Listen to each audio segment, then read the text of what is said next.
Hello everyone, मैं Mahesh Kumar Chanakya commerce academy grenade YouTube पे आपका हार्दिक स्वागत करता हूं। आज हम पढ़ने जा रहे हैं कैलेंडर। कैलेंडर का क्वेश्चन हर एग्जाम में देखने को मिलता है। अब कैलेंडर का क्वेश्चन है तो वो ईयर पे बेस होगा। तो ईयर पहले हमें पता लगाना है कि ईयर कितनी प्रकार का होता है। तो ईयर सामान्यतः दो प्रकार का होता है। एक तो सामान्य वर्ष, एक होता है लीप वर्ष। सामान्य वर्ष होता है ना, वो 365 दिन का होता है। ये ना, ये 366 दिन का होता है। ये सबको पता है। अब देखो भाई, पहली बात ये देखना हमें कि लीप वर्ष कौन सा होता है। लीप वर्ष कौन सा होता है? तो लीप वर्ष को हिंदी में बोलते हैं अधिवर्ष। लीप ईयर को क्या बोलते हैं? अधिवर्ष। और अधिवर्ष होता है यदि किसी, इसकी डेफिनेशन देखें ना, यदि किसी भी वर्ष के अंतिम 2 अंक 4 से पूर्ण विभाजित हो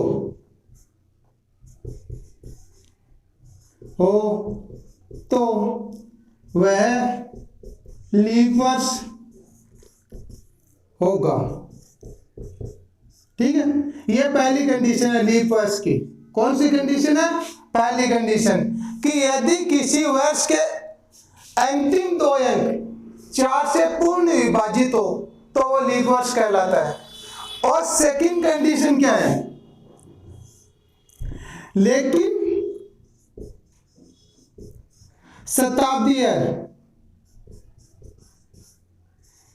शताब्दी वर्ष में वही वर्ष लीप वर्ष होगा जो 400 से, कितने से? 400 से पूर्ण विभाजित हो।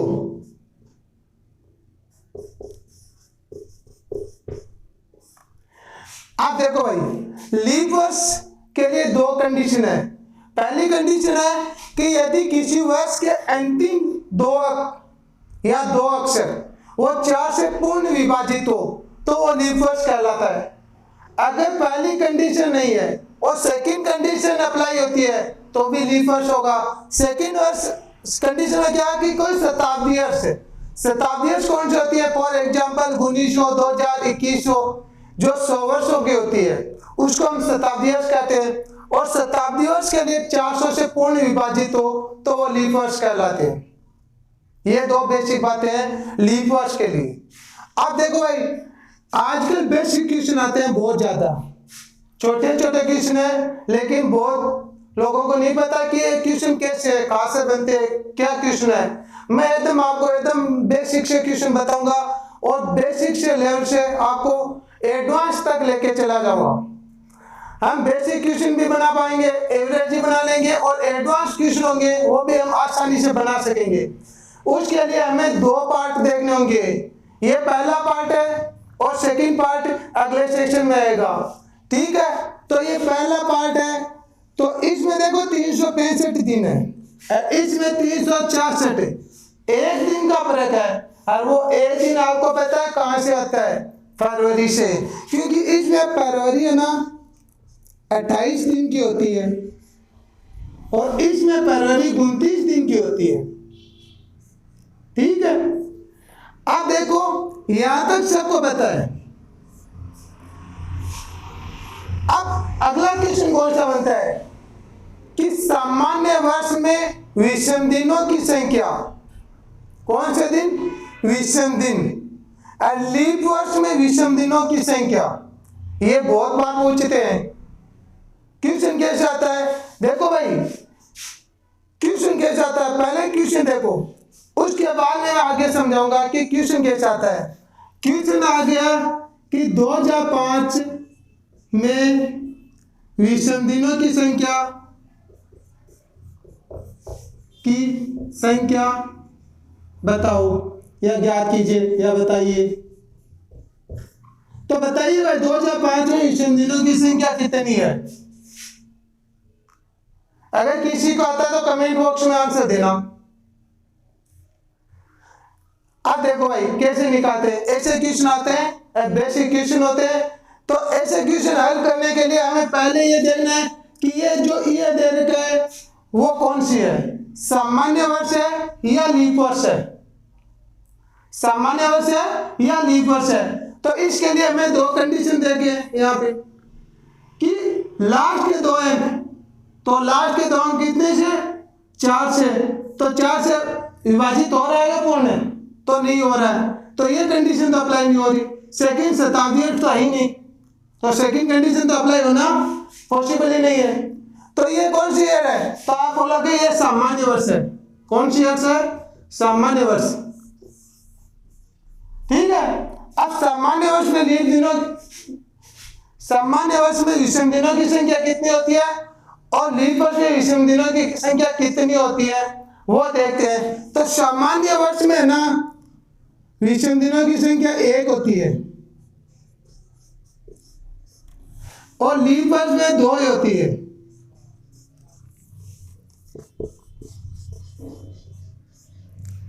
अब आप बोलोगे सर ये 1 दिन और ये 2 दिन कहां से आए, ये 1 दिन और ये 2 दिन विषम दिन कहां से आए।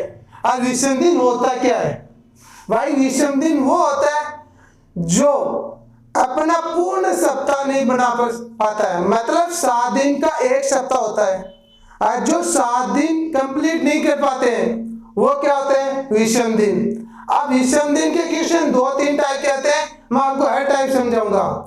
ईयर पे बेस होता है, मंथ पे होता है और दिनों पे भी होता है। तो मैं आपको आज ईयर पे समझा रहा हूं, अगले सेशन या अगले जो वीडियो आएगा उसमें दिनों पे और महीनों पे सब पे बताऊंगा कि कैसे कैसे विषम दिनों की संख्या निकालते हैं। पहले आप ये समझो, आपको पता है सबको कि एक साल में 52 वीक होते हैं, पता है या नहीं है? अगर लीप वर्ष होंगे तो 52 वीक होंगे, आपको पता है। और एक वीक में 7 डेज होते हैं, सबको पता है। अब मैं आपको पूछूं कि 52 वीक में टोटल कितने दिन हो गए, 52 वीक में टोटल कितने दिन हो गए, आप मुझे ये मल्टीप्लाई करके बोल दोगे सर 364 दिन हो गए। यहां पर भी 364 दिन होंगे। अब आपको पता है कि यहाँ पे 52 वीक कंप्लीट हो गए 364 में, टोटल दिन कितने हैं, तो आप बोलोगे सर 365। तो भाई वो एक दिन बचा है, ये कोई पूर्ण सप्ताह है क्या, कहने वाला सप्ताह कंप्लीट हो रहा है, तो आप बोलोगे सर नहीं हो रहा है, एक दिन बच रहा है। तो एक दिन बच रहा है तो ये क्या है, विषम दिनों की संख्या, इसको क्या बोलते हैं, विषम दिनों की संख्या। और यहाँ पे क्या है, तो आप बोलोगे सर यहाँ पे 2 दिन बच रहे हैं, तो 2 दिन विषम दिनों की संख्या। आया समझ में या नहीं आया? एकदम बेसिक है ये, एग्जाम में क्वेश्चन बनता है यहाँ से, और आप इसको आराम से कर भी सकते हैं कि विषम दिनों की संख्या। अब आप एक काम करो, विषम दिनों की संख्या के डेफिनेशन लिख लो सॉरी, लिखो विषम दिनों की संख्या, यदि किसी भी दिनों को 7 से विभाजित किया जाता है और जो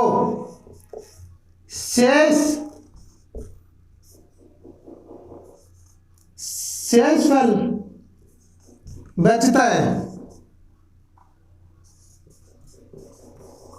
उसे विषम दिनों की संख्या कहते हैं, विषम दिनों की संख्या कहते हैं। आई बात समझ में? देखो भाई, विषम दिनों की संख्या ना, इसका दूसरा नाम यह है शेष दिनों की संख्या। क्या? शेष दिनों की संख्या। आप प्रश्न में यहाँ पे विषम दिन न पूछ के यहाँ पे एफ से पूछ सकता है शेष दिनों की संख्या। तो शेष दिनों की संख्या कौन सा होता है? जो शेष पर बचता है भाई, जो जितने दिन है। आप बोलोगे सर दिनों को मतलब क्या हुआ? दिनों का मतलब ये हुआ कि इसमें कितने दिन है? 365। कितने से विभाजित करेंगे? 7 से विभाजित। अगर 7 से विभाजित किया है तो शेष पर कितना बचा है? जो शेष पर बचता है उसे विषम दिनों की संख्या कहते हैं। दो बात समझाइए, ए तो लीप वर्ष, ए विषम दिनों की संख्या। अब दोनों से मिला के ऐसा क्वेश्चन आ जाता है। मैं यही क्वेश्चन ऐसा है, इसमें ऐसा लिख दूं 2008 में शेष दिनों की संख्या बताइए, तो आप डायरेक्ट आंसर दो देखो, शायद 2 ही होती है। कितनी होती है? 2। ये तो हो गया वर्ष के अकॉर्डिंग। अब हम पढ़ेंगे विषम दिनों की संख्या दिनों के अकॉर्डिंग या फिर महीनों के अकॉर्डिंग, कि महीनों में ही तो निकाल सकते हैं ना हम। निकालने का मतलब ये है कि ये मैं बोल दूं कि एक क्वेश्चन दे देता हूं आपको। क्वेश्चन ऐसा है कि मार्च में विषम दिनों की संख्या बताइए। आप बोलोगे सर मार्च में विषम दिनों की संख्या, तो भाई मार्च में कितने दिन होते हैं वो आप सबको पता है। आप डायरेक्ट लिख लोगे यहाँ पे। देखो मैंने क्या लिखा यहाँ, दिनों की संख्या में 7 से विभाजित करेंगे। मार्च में दिन नहीं दे रखे, लेकिन मार्च का महीने में सबको पता है 31 दिन होते हैं। 31 दिन में 7 से विभाजित करेंगे, 7 चौक 28। शेष में कितना बचा? तो आप बोलेंगे 3। और 3 है ना, वो क्या है? सप्ताह नहीं बना पा रहे, तो वो क्या? विषम दिनों की संख्या। आई बात समझ में? ऐसे क्वेश्चन होते हैं। ये किस पे? महीने में। यहाँ पे मैं ऐसे भी लिख सकता हूँ, अप्रैल मई जून, कुछ भी लिख दूं। ऐसे लिखा मैंने फरवरी, तो अब यहाँ पे ना दिक्कत आ सकती है, क्योंकि फरवरी 28 की भी होती है, फरवरी 29 की होगी। अगर ओनली फरवरी दे रखा है तो हम क्या मानेंगे? वो सामान्य वर्ष की फरवरी है, और सामान्य वर्ष की फरवरी में दिन होते हैं 28। कितने होते हैं? तो 7 चौक 28, यहाँ पे 0 बचेगा, तो शेषफल कितना होता है? 0। अगर ऐसा दे दे क्वेश्चन में फरवरी 2008 में विषम दिनों की संख्या बताइए, तो आपको बता 2008 लीप वर्ष है, तो फरवरी में कितने दिन होंगे? तो आप बोलोगे सर 29 दिन होंगे।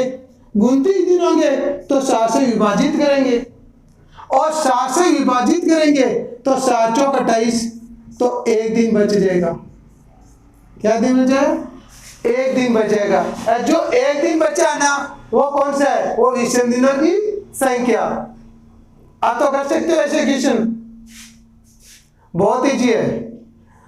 आप देखो भाई, ये बेसिक है। मैंने आज आपको एक तरीका क्वेश्चन बहुत अच्छे से समझा दिया।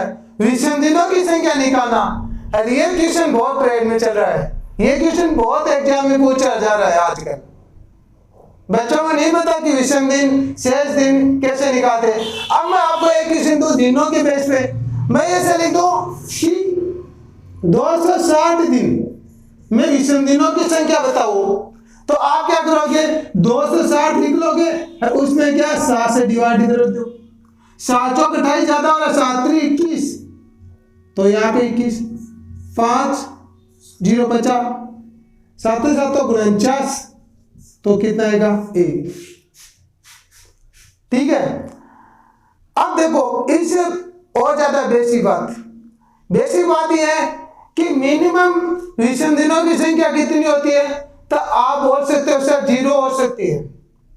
और मैक्सिमम विषम दिनों की संख्या कितनी हो सकती है? तो 6 हो सकती है, क्योंकि 7 होते तो वो एक सप्ताह बन जाएगा, 7 होते ही तो एक सप्ताह बन जाएगा। ठीक है, 0 ऐसे है कि 28 दिन है और 28 में 7 से डिवाइड किया तो शेष का 0 आ सकता है, तो मिनिमम 0 और मैक्सिमम 28। अगर ये क्वेश्चन ऐसे आ जाए कि वर्ष में कौन से शब्दों पर ध्यान देना, वर्ष में मिनिमम विषम दिनों की संख्या कितनी होती है, तो वर्ष में आपको पता है 1 होती है, और मैक्सिमम कितनी होती है, तो आप बोलते हो कैसा 2 ही होती है। ठीक है, अब दूसरी बात यहां पे आ जाती है कि महीनों में मिनिमम कितनी होती है, तो आपको पता महीनों में दिनों की संख्या मिनिमम 28 होती है और मैक्सिमम 31 होती है। भाई एक महीने में 28 दिन से कभी कोई कम हुआ क्या, कोई महीने में नहीं हुआ, 31 से कभी ज्यादा हुआ नहीं हुआ। तो अगर 28 है तो 0, अगर किसी में महीने में 29 दिन है तो 1, अगर 30 है तो 2, 31 है तो 3। तो महीने की कंडीशन में क्या दे रखा है कि मिनिमम कितना होता है 0 और मैक्सिमम कितना होता है 3। ये क्या है, विषम दिनों की संख्या।